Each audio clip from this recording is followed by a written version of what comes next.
which will then of course take us to the next page. And you have a question here.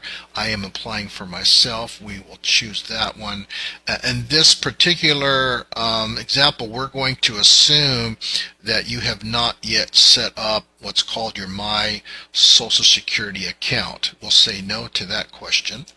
And then we will say that you do have an address, and go to the next page.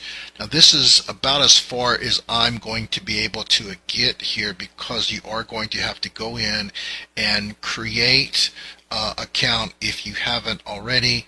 If you have already created an account within Social Security, then you will of course enter your username and your password. You will get into the system. You will have another series of questions, but it doesn't really take that long. It's a fairly simple process.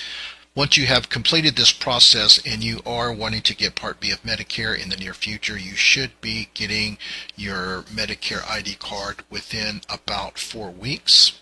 Okay, so you can see that starting the process online to enroll in Medicare is not that difficult.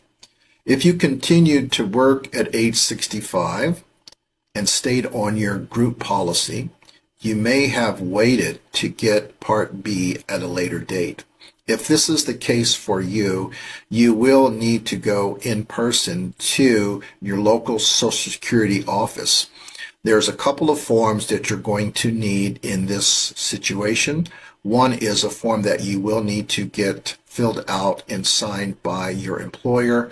The next is a separate form that you will need to complete yourself and bring to the Social Security office. I will include instructions and links to both of these forms in the description of this video below.